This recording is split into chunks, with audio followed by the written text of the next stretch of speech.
A report this week by His Majesty's Inspectorate of Constabulary into last summer's riots sparked by the murder of 3 young girls in Southport has concluded there was no link to the far right. That's despite the Prime Minister saying this in August. I won't shy away from calling it what it is. Far-right thuggery. OK, so the report said, during our inspection, we found no conclusive or compelling evidence that the 2024 disorder was deliberately premeditated and coordinated by any specific group or network. Most people who took part in the disorder lived locally. I'm now joined by the Director for Free Speech Union, Toby Young. Hello, Toby. There were far-right people there, evidently. I mean, I could see it from footage, but the narrative that went out there was that this was some kind of far-right uprising, national. Yeah. At the time, Keir Starmer and others were very anxious to present the disorder as being organised by far-right agitators from outside the areas where the rioting was taking place, rather than just a spontaneous, organic expression of anger about the Southport murders and about uncontrolled mass immigration. And part of that official narrative was it's the far-right spreading misinformation as well, which is prompting these outbreaks of disorder. Nothing to do with actual discontent, public anger about the government's failure to control immigration and protect our borders. No, it was just the far-right manipulating credulous, ordinary people, which was, as we now know, nonsense. And I think it's quite important because one of the consequences of that particular narrative being spread by the Prime Minister on down was that Muslims in these communities became convinced that these far-right political agitators were moving into their areas to try and launch attacks on mosques and local Muslim community centres. I mean, a mosque was attacked. A mosque was attacked, yeah, but it wasn't organised by people from outside the area. I mean, this report makes that clear.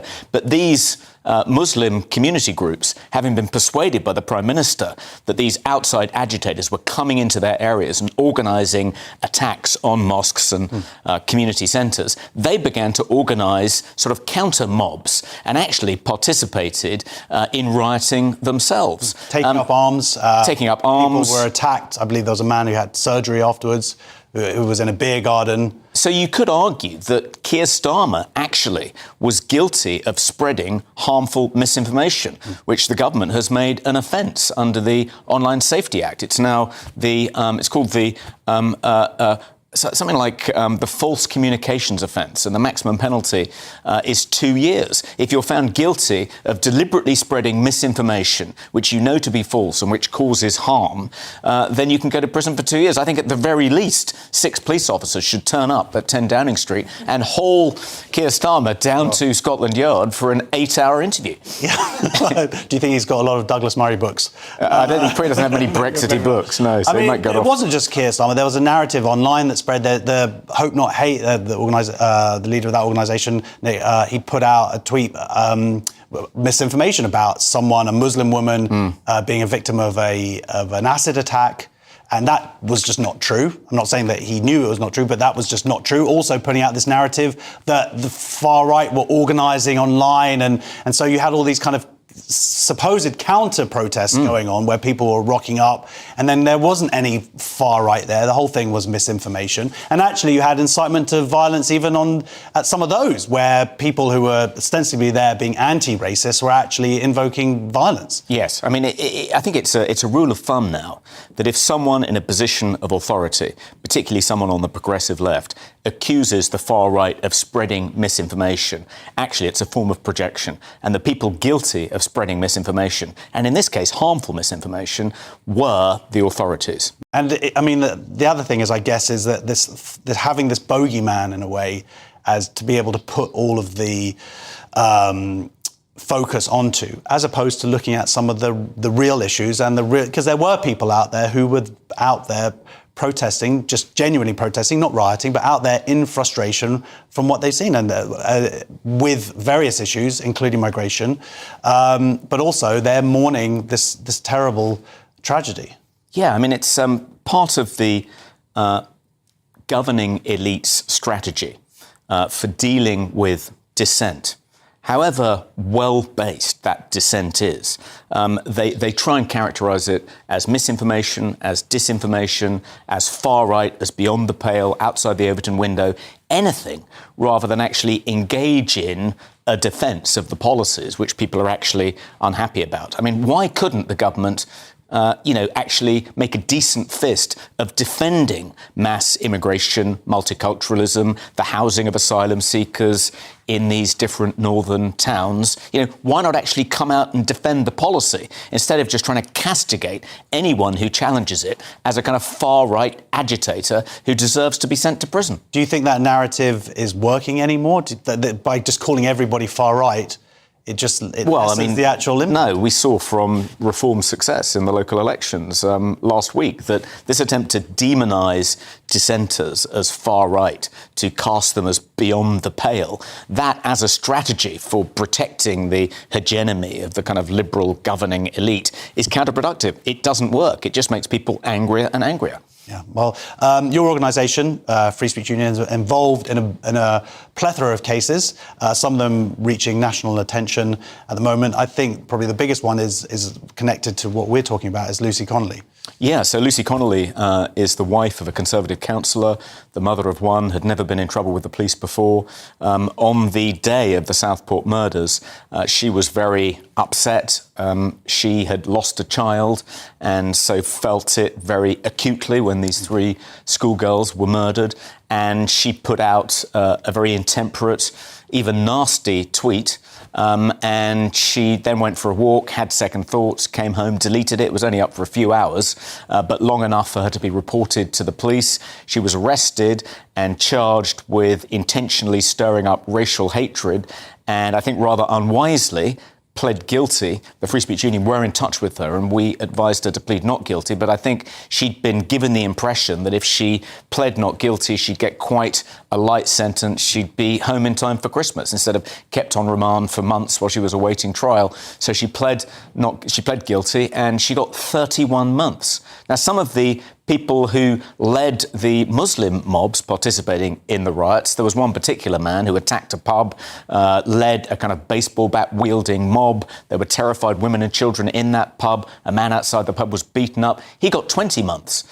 So Lucy Connolly, who just tweeted something, got 31 months. Even someone convicted of being a member of a rape gang, convicted of sexual assault against a child, got 30 months, 1 month less than Lucy Connolly when all she did was tweet. So we're helping her appeal her sentence, which we think was way too harsh.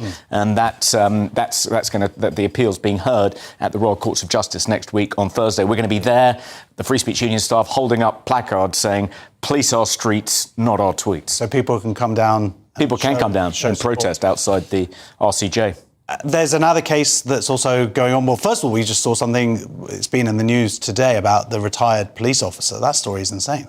That's insane, yeah. I mean, what he tweeted doesn't come anywhere close to being a criminal offence. And he's protecting Jewish people. Ex-special constable for Kent Police. You would have thought they would have cut him some slack. But no, 6 police officers turn up on his doorstep, ransack his house, make disparaging remarks about the books on his bookshelf, even say something seemingly pretty heartless about his daughter who died in a hit-and-run accident 15 years earlier, hauled him down to the station, imprisoned him in a cell for 8 hours before letting him go. And they only let him go when he agreed to accept a caution because he was worried if he didn't, he'd get a criminal record and he wouldn't be able to visit his other daughter who lives in Australia. I mean, absolutely shocking case. And the police have now admitted that it was a mistake. They've deleted the caution. And I think this morning, the Chief Constable of Kent Police called him to apologise. But that's not good enough. The police need to be sued for... It's taken 2 years and a Telegraph story before they bothered to apologise. They need to be sued for wrongful arrest and for depriving him of his liberty. And so the Free Speech Union is going to help him bring that case against Kent Police. We've just launched a crowdfunder to cover his legal expenses. If anyone wants to donate, go to freespeechunion.org and you'll be directed to it's Julian Fuchs, his fundraiser. But we hope we can get him some substantial compensation, which is nothing less than he deserves. Do you think the police are going to learn their lesson? Well, I think the only way... These cases just keep on happening. The only way they're going to learn is if you successfully sue them for wrongful arrest and they have to pay out tens of thousands of pounds to the victims of these witch hunts. Then maybe they'll think twice before doing it again. Yeah, and another case that we also mentioned earlier in the show is the person who's volunteering for the train stations, who's like a doctor train station, and then they've said, no, we don't want to be part of it. Matthew Toomer, I mean, another member of the Free Speech Union, another Free Speech Union case.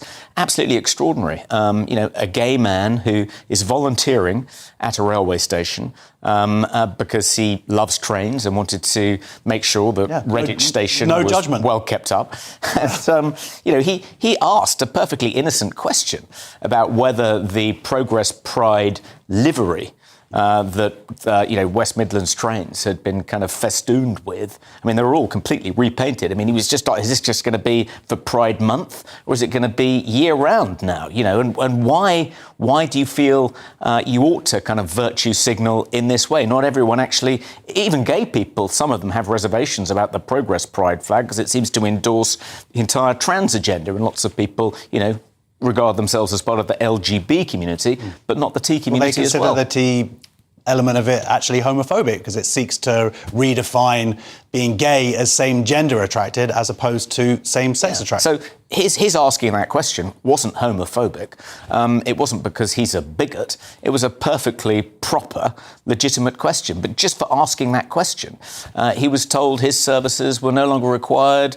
Go home, don't come back. Your values, they conflict with ours. I mean, absolutely incredible. What about the value of free speech? What about the value of open discussion? What about the value of not penalising people for asking perfectly legitimate questions? Well, said they've some social media posts that don't ally with their ideologies, but then they weren't able to identify what they were. They were probably horrific stuff like men and women cannot change sex. I mean, that can get you into trouble, as you know, Josh. Quite an extraordinary story. And we're hoping to persuade West Midlands Trains to let him come back and continue to keep Redditch looking nice for commuters. Absolutely. Well, anyway, lots going on. And of course, as we've mentioned a few times, but if you want to support what you're doing at Free Speech Union, I'm a member. I've got many cases that I need to speak to you about personally. Then, join online. It's invaluable, the service that you're doing. So. Yeah, and it's cheap as chips. It's only £60 a year. 60 quid! And if you're a student or a pensioner or on benefits or a veteran, then it's only 30 quid. And when you get into trouble, believe me, you'll be grateful that you spent that money. Absolutely, and hopefully it's tax deductible as well for me.